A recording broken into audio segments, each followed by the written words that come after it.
Usta, ya bu liste çok karışık ya. He?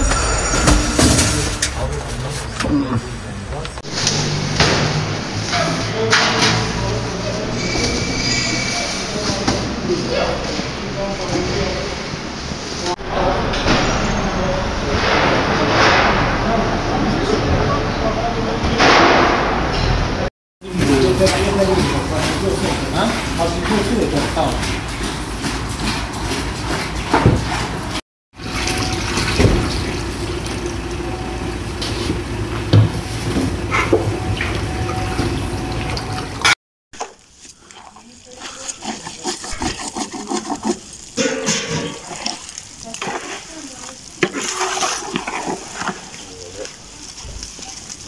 İyi ki sen dedin, bizde geç olmaz mı? İyi ki öyle dedin.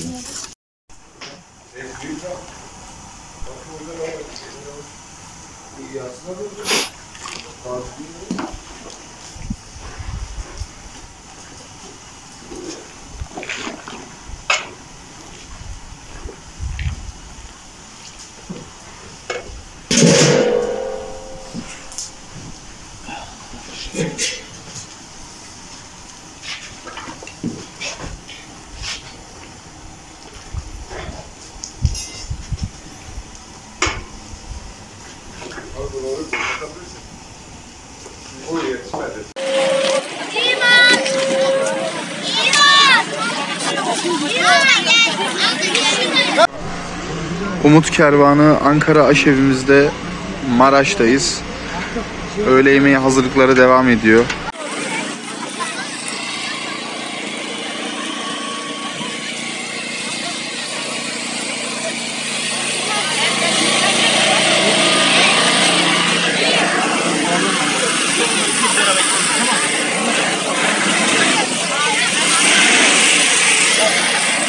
Depremin ilk saatlerinden itibaren biz Ankara Umut Kervanı olarak hemen merkezimizle irtibata geçtik. Merkezimizin koordinasyonuyla, Umut Kervanı Genel Merkez'in koordinasyonuyla biz buradan hemen mobil aş araçları oluşturduk.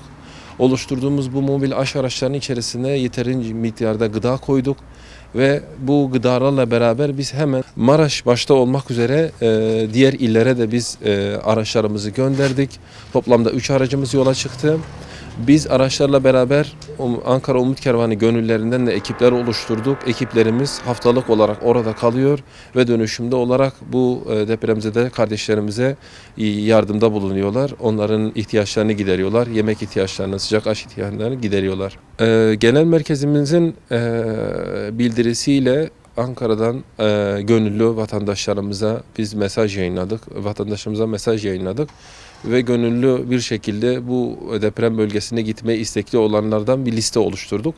Elhamdülillah milletimiz, ülkemizde yaşayan vatandaşlarımız bu konuya çok duyarlılar ve deprem bölgesine gitmek için hepsi isimlerini yazdırdılar. Oluşturduğumuz isimler listeledik ve bu listeleri İnşallah değişimli, dönüşümlü olarak biz deprem bölgelerine göndereceğiz. Allah bizi bu tür afetlerden, belalardan, daha kötülerinden muhafaza eylesin.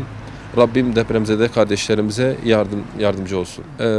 Ve ayrıca Ankara'ya ve başka illere, yakın illerden bize ulaşan, bize gelen depremzedelere biz Ankara Umut Kervanı olarak burada da eksikliklerini, ihtiyaçlarını gidermek adına burada gıda kolileri hazırlıyoruz. Elbisedir, giysidir, bu tür her türlü ev eşyası olacak şekilde ihtiyaçlarını gidermek için çalışmalarımız sürüyor.